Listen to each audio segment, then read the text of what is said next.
Trading cricket, racing and football, you're listening to the Sports Trader Podcast, brought to you by thesportstrader.com. Good afternoon, everybody. Welcome to our tennis trading webinar. Our guest today is Paul Shires, better known as Tradeshark.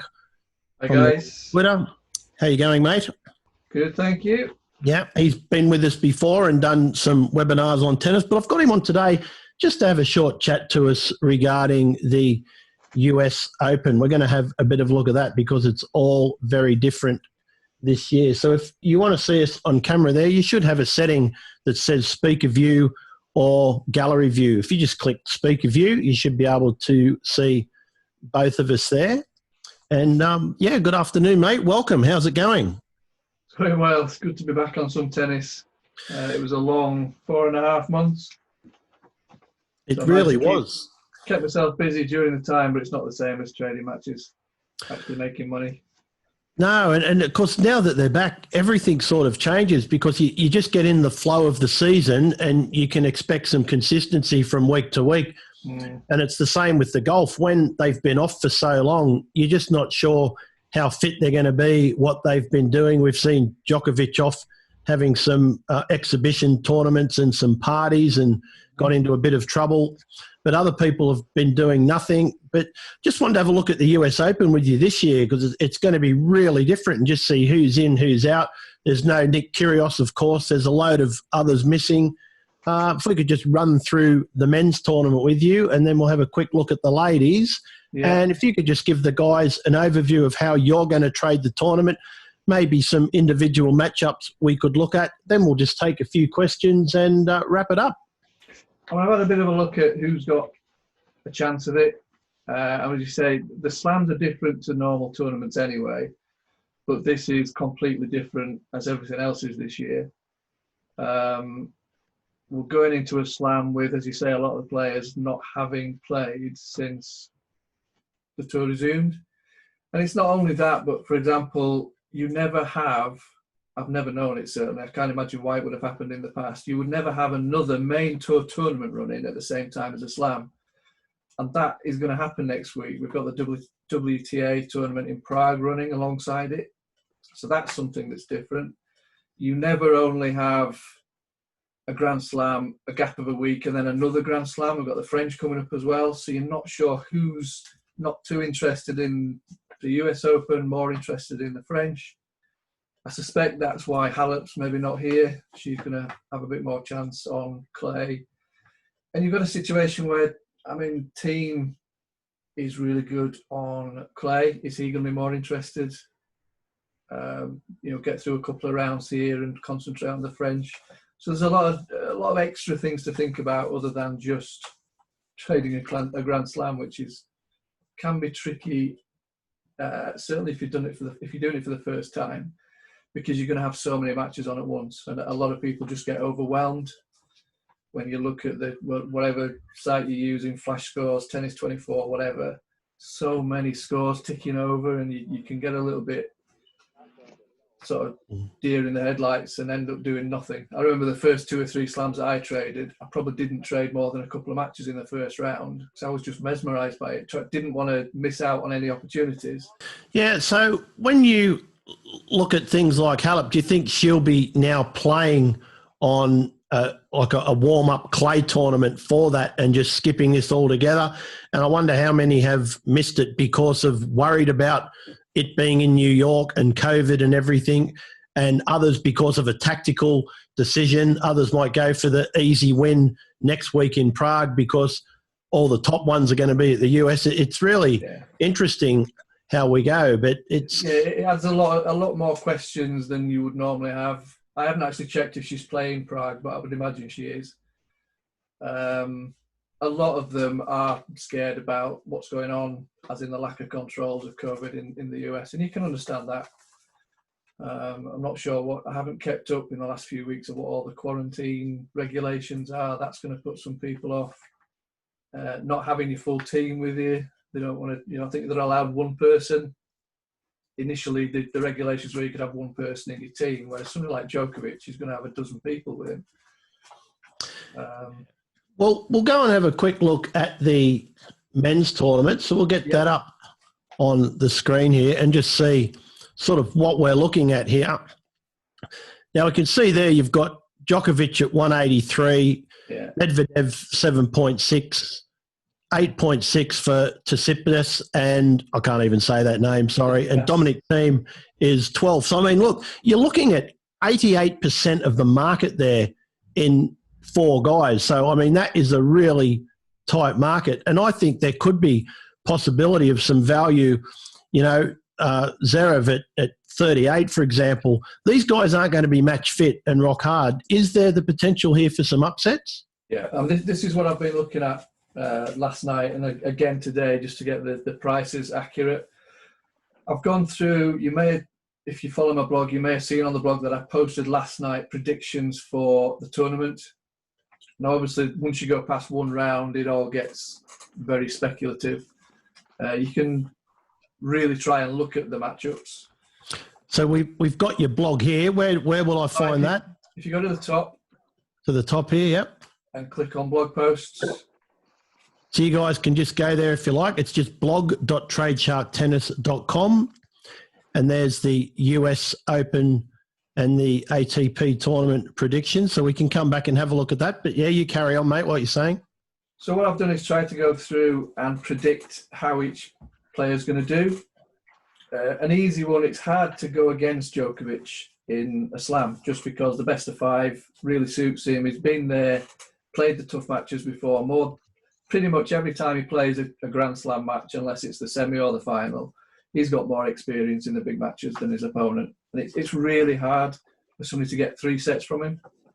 So it's hard to see past him unless he has... It's more for him to lose rather than somebody else to take it from him.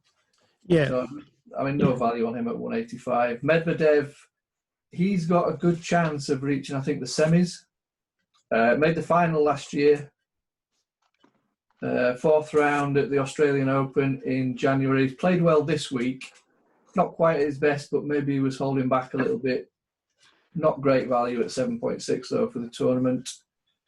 Tsitsipas, I've got him reaching the semis. He's played really well this week. He's made final in Dubai in February, won the title, but that was indoors in February. Made the 3rd round at the Australian Open. Little bit inconsistent at times, 8.6. Don't see. He's going to come in, obviously, during the tournament. If he does make it to the semis, not an amazing price, 8.6. Thiem's an interesting one. He made the... onto the second page. Hang on, what did he do? He made the final of the Australian Open, lost to Djokovic in 5. Lost in the 1st round of the US Open last year, which adds to this question is he interested in this tournament or is he really looking at the French? If he's interested, he could reach the final. I really think he could reach the final. But because you just don't know what his motivation is, I mean, look, he's played this week and I think he won three games. So he certainly wasn't interested in the Cincinnati tournament. There's too many questions on Thiem to make that 11.5 huge value. But the potential here is for them just to come and pick up some pocket money for expenses, isn't it? And just get them to the next one. I mean, you make the 2nd round here and you're getting a decent chunk of cash in a Grand Slam. So then they can go off and practice for the next one. Yeah. But then we've got getting to players that have played well during COVID and since the return. You've got Raonic, was at 29 when I last checked. Yeah, he's 29 now. Serving really well. He's played well this week. He's still in the tournament, the Cincinnati tournament. I think he can make the semis of the US Open. He made the quarterfinals at the Australian Open. I wrote when I first made my notes that with a good draw, he could make the 4th round. Having reassessed it after the draw, I think he can make the semis. So 29 is a decent price on him. Because anybody that's still in the tournament at this stage, still playing, is getting vital warm-up and good match practice for this, aren't they? I mean, obviously, Raonic is all about his serve. And that's all he's got. Served exceptionally well. But he's also returning reasonably well this week. I think my wife would like a mute. You were just saying Raonic is receiving quite well, returning well this his week. receiving game's pretty good. He did beat Murray this week. I'm not sure how interested Murray was. He went down pretty easily, maybe saving himself for this week. But Murray beat Zverev during that tournament as well. I mean, we're never going to see Andy Murray at 110 in a tournament again, are we? No, we'll come to him in a minute. So 29 on Raonic is a decent price. Zverev, I've got him getting to the quarterfinals. Not overly impressive this week. You've got to take results this week with a little pinch of salt. You don't know if they're saving themselves a little bit. He made the semis at the Australian Open, 4th round at the US Open last year. He's got a bit more experience than he's obviously had in the past. He's not done too well in the slams, but more recently he's improving. 38's a good price on him. I've got him getting to the quarterfinals. And then we've got some other ones who could do, when I wrote the notes, that they could do well if they get a good draw. Bautista Agut. Well, I'm interested in Goffin there, Paul. You've got Goffin coming in as a semi-finalist, and he's at 230 currently. Yeah, not to say take this week with a pinch of salt. He's not been that impressive, but yes, I've got him getting to the quarter. Oh, I've done it again. I keep trying to cancel this guy, and I've cut you off. Sorry. There you go. So I've asked you to unmute again. Sorry, Goffin, go back to him. Did you say? No, go for Goffin, mate. What are we talking about him? Where were we? David Goffin. Yeah, I've got him getting to the quarterfinals this time. Very capable on this surface. 230 is a good price on him. Other ones to look at: John Isner. I reckon he'll reach the 4th round. He's at 200. Dan Evans has got a decent draw, actually. He can make the 4th round. He's at 350. And he'll come up against Dominic Thiem if your predictions go right. Yeah. And surely he'd lose that one, wouldn't he? Yeah, you'd expect him to. Again, if Thiem's interested. And even Klinovic might make the 3rd round. He's at 200. Dimitrov, 250. He's not got an easy draw, actually. He comes up against the guy that beat him this week. There's been talk of him having problems after symptoms from COVID, difficulty breathing. There's not been any obvious signs of that, but he did lose to a guy that he wouldn't normally lose to, so he meets him again. But if he can sort himself out, he should be a little bit fitter this week. 250 is a good price. So let's just stop there for a minute and say if someone like Goffin, you got him at 230, what price would you expect him to be if he did make the quarterfinals? You see, the problem that I have with that is I don't tend to follow the winner's market. No, I don't think it would drop all that much. No. The price is obviously taken into account where someone else, the people who set the prices, someone else thinks he's going to get.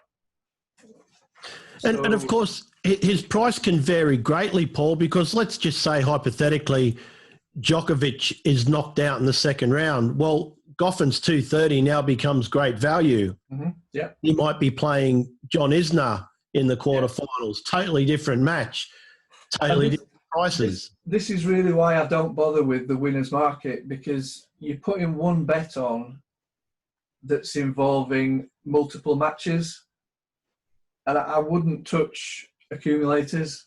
And to me, it's similar. I'd rather concentrate on one matchup at a time.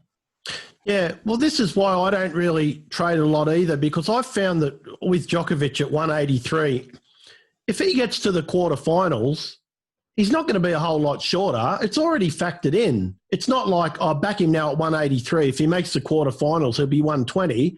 I mean, even if Djokovic makes the final, he's only going to be 140 or 150.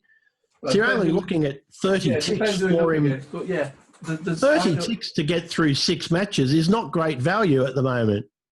No, definitely not. All right, well, let's have a look quickly at the women's, and then we'll just come back to the overall sort of individual matches. So if we go and have a look at the women's tournament, now this is a lot more open. I mentioned at the start that the men's tournament, the top 4 players had 88% of the market. Now, the top 4 women here only cover 44% of the market. So we've got a lot more open, which of course it is with the shorter matches, because you mentioned earlier the longer the matches suits the better players. And that's the same in any sport. You look at the World Snooker Championship. When they're playing best of 5, some guys can have a decent day and knock out Ronnie O'Sullivan, but over 19 frames, you're not going to beat him. And it's the same with... Sorry, the big difference in sport generally is, and it's certainly the case in tennis, the difference between your top players and the lower ranked players is, apart from experience, is mainly consistency. So over best of 3, somebody can get... They've all got the shots. They can all play the same shots in practice. But to play it over the course of a match, best of 3, they could fluke a bit, just have a good set. One guy could have a bad set, whatever. But over the best of 5, it just doesn't happen as often. It does happen, obviously, but not as often. So if we were to go and look at the top 4 there, and I just go and put a hypothetical bet in, you can see here backing the top 4, Osaka, Serena Williams, Pliskova and Sophia Kenin. That's only 44% of the market. You know, you've got Kvitova outside that, Muguruza, Madison Keys. I don't know, Joanna Konta, will probably come on to her, how you think she'll go. Yeah. But there's some good players down there that are possible to come. I mean, you look down here, 42, 46, 48, and we're looking at 15, 16 players in, whereas in the men's, we were down to 200 at this point. Yeah, it's definitely, it's always the case. It's always more open. So what have you made of the women's? Have you done the women's draw on your blog as well, or just the men's? Yes, yeah. That's if you scroll down past the men's, you've got the women's as well. Okay, so let's have a look at that. How do you see that going from your notes? You've got Osaka there making the semis. If we go down, have I? Oh yeah, sorry, I didn't take it past that. I actually think she's got a realistic chance of winning it. If her mind's in the right spot, she doesn't even care if she plays today or not. She went and did the Black Lives Matter protest, and she's playing today. She is, yeah, because she said that they've made a fair compromise. They cancelled the match yesterday, and in a compromise, they've now said, well, we'll play the men's and women's on Friday. Yeah. And so she's agreed to play. But is her head in the right spot? Would that make her a lay today, do you think? When I heard yesterday morning that she'd pulled out, I actually thought, it would appear I'm wrong, but what I thought at the time was that she'd used the BLM issue to get out of the tournament. She didn't look comfortable in her last match at all. Obviously she won it because she's still in there. And I thought she was using that because you need a good reason to withdraw from a tournament. I thought that was it for her. Gave her a few days to rest up, work on whatever issue she was having. She struggled more than she should have done in that match. The fact that she's come back, maybe it's taken away the reason for getting out of the tournament. They said, no, you've got to play. I can't imagine why she would decide she wants to play. You never know the truth. Obviously, those conversations happen behind closed doors, but I'm a little bit cynical sometimes. But I do think she's got a chance. If she gets everything right, everything lines up for her, she's got a chance there. She's obviously won it before. She won the Australian Open in 2019 as well. Yeah, so 171 today, Paul. Matches on at 4 o'clock. Are you a backer or a layer of Osaka at 171? I'm a waiter. You're a waiter? Going to see how it starts. I want to see how she starts, yeah. That's a smart play. We often do that. It's the best way to trade. Whenever you're trying to trade a match, you don't necessarily need to take a position before the game in any sport, football or anything. Obviously, with what you and I do, we're sending selections out to our members the night before to try and give them a guide. Yeah. It's hard because we might have tipped Osaka to win this, and then 2 games in, we can clearly see that she's just not on form. And as traders, we definitely want to be layers. And then you've got that dilemma of, well, I've just told all my members to back her, and now I want a layer. So I've tried my best to set up my Telegram and that and say, guys, we're getting out of this. We're now doing that. But it is the best way to trade, isn't it? Look Definitely, at them. Yeah. I mean, we've got a Telegram room as well. Yeah. So, we'd sort of share ideas as to what's happening in play as well. It's definitely better to look at what's happening and trading what's in front of you, seeing the match. So it's no fun when you tip to back a player and they lose the first set 6-love, which happened today. He did win the match, but he lost the first one 6-love. Oh, so most of them have traded out for a loss by that point. Yeah. So what are you looking for in Osaka for her to start? What are you looking for? Good ground strokes, a good serve, a bit of sharpness? What makes you want to back her after 2 or 3 games? She will often make a slow start anyway, as a lot of the players will, especially the women. So I'm actually looking for her to serve reasonably well, but maybe get broken. If she gets broken first game, I'll be backing her. Okay, so you've taken the opposite. If she gets broken in the first game, you would then back her at around 185, 190. I base the decisions really a lot on my pre-match assessment. Now, as you say, you can do all the assessments beforehand. They just turn up on the day and not interested. You can't really plan for that. You've just got to hope it doesn't happen and deal with it as and when it does. But I think if she gets everything lined up for this tournament, she's won it before. I don't think she'll be too worried by there not being a crowd there. Some of the players, such as Danielle Collins, springs to mind. She played this week, no spectators, and was awful. She loves attention. She loves the attention of the crowd, so that affects some players differently as well. Okay, so you don't think that'll bother Osaka. So if we nip back to the men's then, mate, what sort of matchups are you looking at as favourable at this stage where you think you might have a bit of an edge? To be honest, I've looked mainly at the chances in the tournament as a whole. I just bring up my... Guys, if you've got any questions for Paul, please just fire them into the Zoom group chat there, because I'll ask them before we finish today. If there's anything you want to know, you're welcome to interact with us and ask any questions. Okay. So we're just going to have a look at some individual matchups and see what Paul does during the tournament. If there's any matches that he might be a certain player does great against lefties and he's coming up against a left-hander. It could be anything. We'll find out. But he doesn't really trade the winners market so much. So we're more looking at individual matches here. You see, what I'll be doing from Sunday morning is just going through and literally researching every single match in detail. So I haven't done that at this stage. So are there 64? Are there 64 players in it? You've got 32 first-round matches in? You've got, and then another 32. Another 32. Start again. You've got 128. There's 128. So you've got 64. And just to make it a little bit more interesting, I've also then got the Prague matches to do. So it's a busy couple of days. It's the sort of time when you wish you hadn't promised to send out every main tour match every day. Yeah, no, I can imagine. Seemed like a good idea at the time. That's a huge commitment. And you guys are starting to get an idea of why Paul really only trades tennis. He doesn't have time for anything else. That's time for a shit sometimes. No, you're just researching. Got a bucket. While sitting on the bucket. All right, mate. Well, so you really haven't come up with them yet? That's fine if you haven't, because we just want to look at your approach. I sent you a link. Tony, I sent you a link on how I researched the matches. Did you get that on Twitter? It was.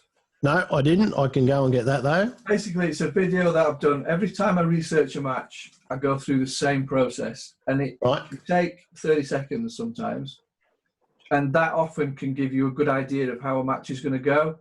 And what I'll then do, if that doesn't give me enough of an insight, plus obviously my knowledge of the players, I'll then drill down into the stats a lot more to try and find out who's got the edge. Well, let me just pause that, and I'm going to drag this over here so the people can see it. So this is what Paul was talking about. This is his video here on how he approaches the matches. So I'll put the link in the room for you and into all the web rooms on how he goes about trading it. So you've got 7-8 minutes worth of stuff there. So that's brilliant. So we'll watch that one. Really easy, but it's really powerful information in there. Okay, brilliant. Thanks for sharing that. So, guys, I'll stick that in the room for you now, and then you can go and I'll also stick it in the Telegram room. So there it is there for you. Bookmark that for later. But for now, we'll just let you carry on with your process. It starts Monday. You're going to look at all the matches on Sunday. I'll obviously initially do the ones that are being played Monday, get those out of the way. Really, as soon as I've finished researching the matches, I'll probably finish Monday's matches, hopefully Sunday evening, if not Monday morning, and then I'll start straight away doing Tuesdays. Because obviously at some point I want to trade the matches when they start. I just can't comprehend how many matches you've got to research here. I guess a lot of them would sort of be a real one-sided. I mean, you're going to see... Yeah, but you've got so many, especially in the women. When I was doing these sheets that you've got on the screen now, usually you can go through in the first couple of rounds, maybe even 3 rounds, and say, well, that's an obvious winner, that's an obvious winner. There weren't that many, and I had to go and research them using the method mainly that you'll see in the video if they go to that. There's some tough second rounds even there. I mean, if you look at Serena, I mean, first of all, she's not going to win the tournament. Not a cat in hell's chance. Okay. Well, there's your first tip, everyone. We can go and lay Serena Williams in the it's a winner's market. Of she's 37. Yes, she's got the experience. I think 4 or 5 months away from the game hasn't helped her at all. She's a big old unit at the best of times. She's not moving well. She's not returning well, and that's the important thing. I think if you look at her draw, first, I mean, she's got a fairly easy draw, to be fair. She's got Christiane in the first match, fellow American. She should get through. She's going to be able to beat up the crap players. Yep. She's then got probably Puig in the second round. Puig, very capable on hard courts, but not recently. She's in terrible form. I mean, she won the title at the Rio Olympics, but she's not done a great deal since then. So Serena's going to get into the third round, where she's probably going to face Sloane Stephens. Yeah, that'll be tougher. She's got a good record against Stephens, but not recently. Stephens is a nightmare. Well, she's not a nightmare to trade. She's a bit like Murray. She is shite most of the time, unless it's a Grand Slam. She seems to think she's got this superstar head on that she thinks she only has to try in the slams.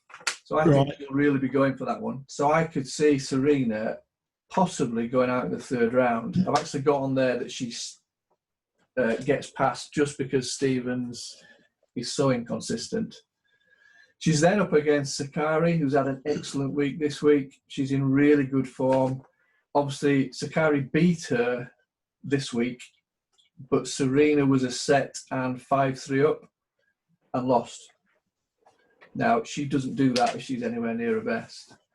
And I think if she gets, because it's a slam, because it's the US Open, I just think she might be a little bit more focused and scrape through it. I don't see her beating Muguruza. Again, I think it's that level of opponent, she's just not there anymore. It's a huge thing for Williams to have the crowd on her side. There's going to be nobody there. Well, no. They can't energise her. It actually helps her. Really? Yeah. She said herself she's probably got more chance of winning it without fans there. Expectation? No, I think most of the fans obviously are going to be on her side, but there's a pocket that really seems to get under her skin, especially when things don't go well, which is why some of her biggest blow-ups mentally have been at the US Open. You know, the final against Osaka is an obvious example. And they get on her back if she's not winning as they just expect her to win. A lot of Serena fans aren't actually tennis fans. They're just, she's a strong black woman who's doing it all, doing it for us, all that shite. Okay. So it actually helps her with the crowd not being there, but I don't think it's going to help enough. Mate, we've just got a question come in from Malcolm saying, how do you narrow down the matches to trade? I know you researched them all, but how do you narrow down the matches to trade early in a tournament when there are just so many on? And do you try to always watch the games that you trade? It is really hard. As I said, I don't know if the microphone was on for everyone earlier on. When I first started trading Grand Slams, I would sit, watch all the prices ticking over and all the matches. I didn't want to miss out on an opportunity. And I would end up practically doing nothing in the first round. It's really pick a match or pick maybe 3 or 4 matches to follow the scores and stick with those. Try not to get distracted by the rest of it, because as soon as you do, as soon as you try to follow them all, your head's going to go. There's just too many things happening at once. You can have like 8 or 10 games at once being played, can't you? And then you've got the women's being played at the same time as the men's as well. Yeah, first round it'd be more, as you say, for both, a lot more than that. And some people do try and trade both men's and women's. And really, if you're going to be trading the matches, presumably you've done at least some tennis trading, so you've got an idea of the type of matches that you do okay in. So you're going to pick those out initially based on pre-match analysis, and just stick with them and hope they go as expected. There's lots more matches coming up. That's the thing to remember. Yes, there's a lot of matches, and you are going to miss opportunities that if that was the only match that was on, you'd make money from. You've just got to accept you're going to miss some of those opportunities.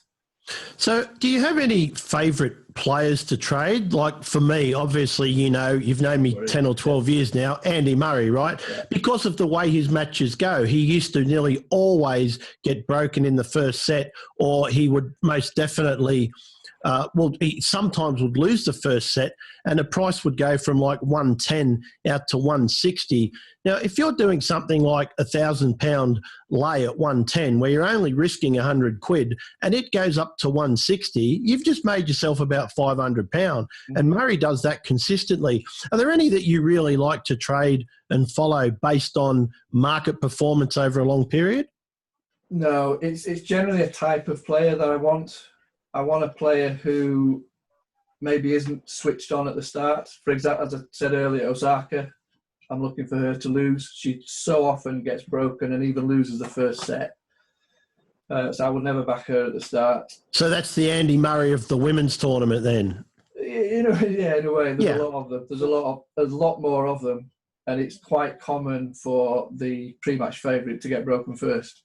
Sometimes they take the win for granted. They're just not sharp mentally. But then you get the big servers like Raonic that rarely get broken. They don't win a lot of slams because they get done in the tie breaks, but they don't often. On the faster courts, you get the big servers. Those matches are a bit of a turn-off. I won't normally bother with those.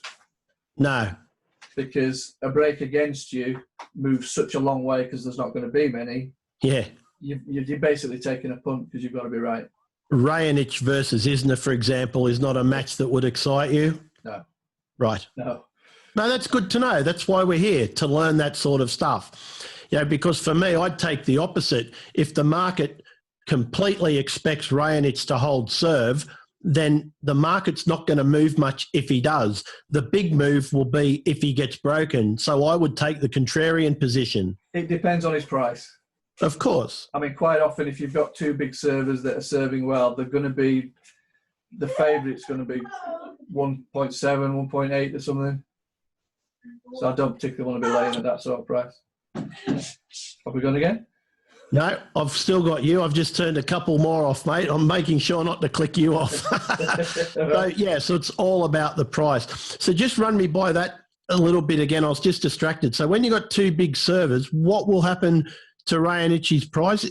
Is there bigger swings because he's expected to hold serve or not? There are, but because of, if say he started at 1.4, for example, against Isner. Yep. He may not, depends on how they're playing at the time. Yeah, it's worth a lay. It's not a horrible price to lay at. I wouldn't want to be laying him at 1.8 because that's basically a punt that he's going to, take the first set. It's probably going to be a tie break. There's easier ways to make money. Okay. Have you guys got any other questions in there that you want to fire at Paul? Regarding your blog, Paul, anybody can go to that? Can they go and you put some matches up there? And what's the difference between your blog and what you offer for the members? A few of these guys might want to go and get your ebook after this and then join your members club. What do they get in that? To be honest, if you've seen the match posts on the blog, that's pretty much just a bit of a flowered up version of what you'll get in the trading advice email. Obviously, when I'm doing every match, I need to be a little bit more concise on the email. It's basically the same information that they'll get. Obviously, you get every single match if you sign up for the service. Yeah. We've got a Telegram room as well. That's open to everyone, whether they're members or not. So please feel free to stick your head in there. Well, if you can drop the link to that, into my Twitter, I will give everyone the Tradeshark Telegram room. That would be awesome. I think I've just shut it down. There's about 300 people in there. Okay. Really good community. I've been trying to set up some sort of community for the last 10 years. The one we've got at the minute is by far the best. Some great guys in there. Newbies, more experienced. Some who do it for a second income. One or two do it full time. A lot of information for people in there.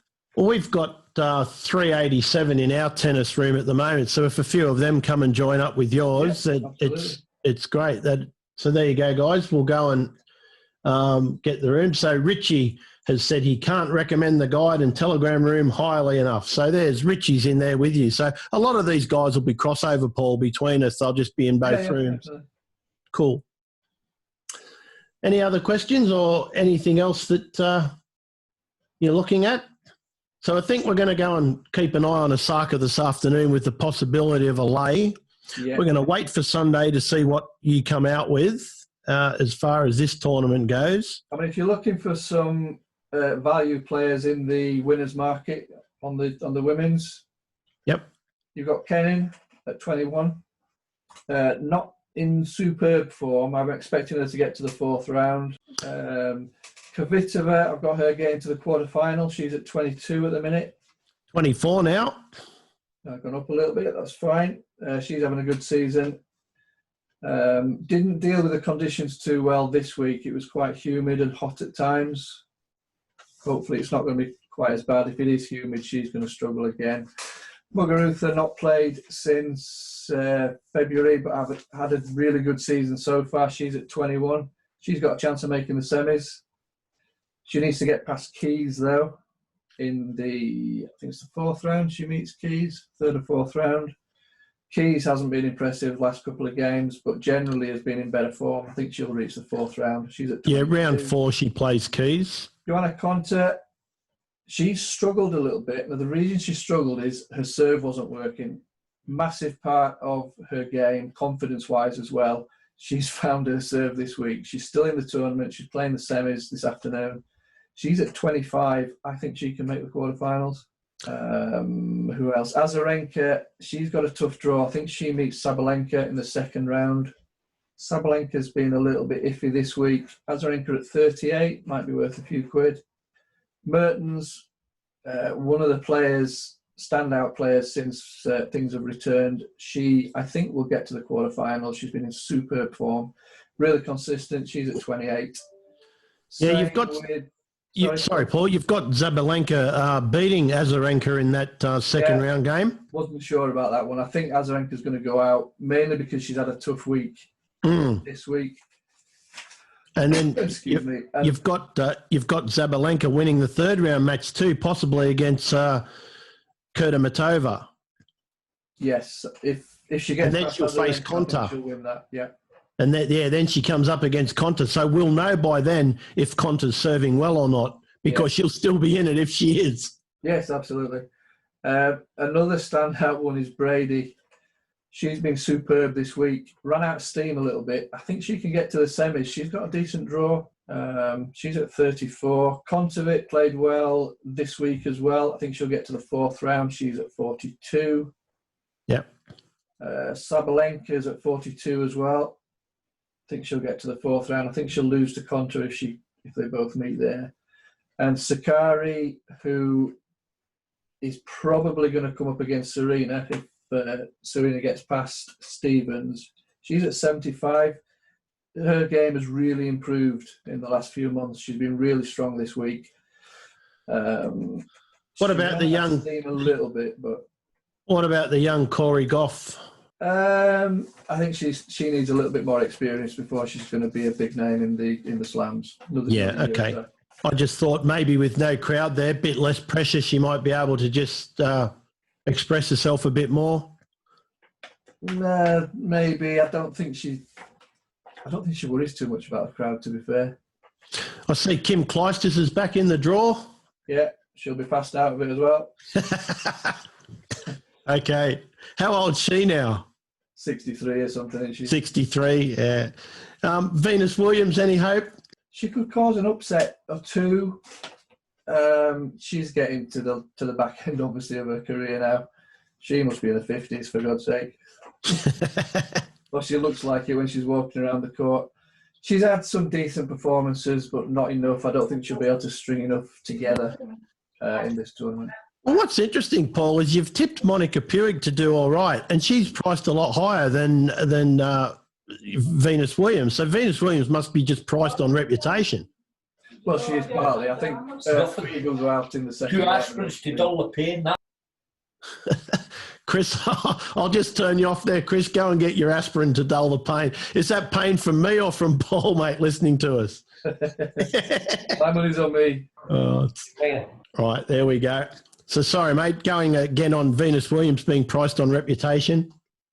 Yeah, I think she can string a decent set or two together, but not enough to get. She's not going to get through more than a couple of rounds. I'm not even sure she's played. I haven't taken much interest in her, to be honest. So if somebody was wanting to have a bit of a bet on the women's winter tournament, what would be your top two picks just based on the value, do you think? Jennifer Brady, 34. And if I had to pick one, probably Muguruza. Okay. So there you go, guys. We're going to get on.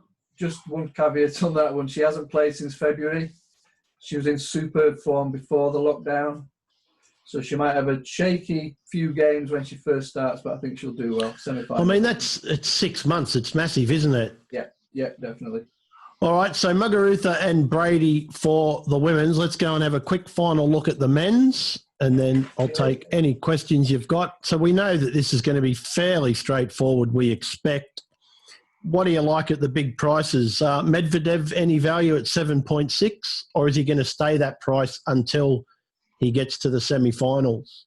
Yeah, I don't see any great profit in that one. No. Unless he ends up winning it. I would say on there, Raonic and Zverev. Yeah, I did like the price of Raonic. He looked pretty big at 30. And Zverev, I was going to ask you about too, at 38. So I think he can get to the quarterfinals. He made the semis at the US Open.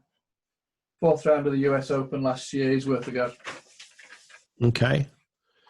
All right, mate. Well, I guess there's nothing really we can do regarding individual matches until you've sort of had a good look at them. Look on the blog. What I normally do during the slams is I'll do a video covering every match and giving ideas on value, etc. I'm not doing that as of this time, but what I'm going to try and do is get more of the written match picks on the blog, so have a look on there. Okay. So we're just looking at your website now there, the Tradeshark Tennis Trading. So you've got the tennis trading guide there. Is it still £29? Has been for 10 years. I can't imagine you've changed the price. Oh, I have. You have? 39 now, 49 for the bundle, which gives you 2 months of the trading advice emails. Okay, lovely. So I presume that's been updated though, so that's fair enough. And that gives you lifetime membership, guys. It's not something that you have to pay for again. Once you have the guide, you are in for life. So you get that. I will get the Telegram room details from Paul or Richie. You've got them there. You can stick them in our tennis room. On the screen there, Tony, on the right. They're on the screen, the Telegram room. Just on the right. Over here. Sorry. There we go. So there's the Telegram chat. So we'll go and get that for you in there, so you can go and join that. All right, guys. So go and have a look at that. If there's no further questions for Paul, I'll let him go and get on with his research. So, mate, thank you very much for giving us an overview of that. It's going to be really interesting. First tournament back, and I'll be looking forward after it to seeing your thoughts on the French Open. So I'll definitely keep an eye on the blog. And possibly if the guys like this and they enjoyed it, we might get you back on for half an hour before the French to have a look at that. That'll be fine, yeah. All right, guys. Well, look, I'll leave it there. Thank you very much for joining us this afternoon. We'll let you get on with your day. And any questions for Paul, you can just go to the website here and he's very easy to contact. You can also contact him on Twitter at Tradeshark Tennis Trading, or you can get him in the Telegram room, which you can access off the website. So thanks, Paul, very much for your company this afternoon. Thank you. And thanks, guys, for coming in. And I'll catch you all back in Telegram. Have a good afternoon and bye for now.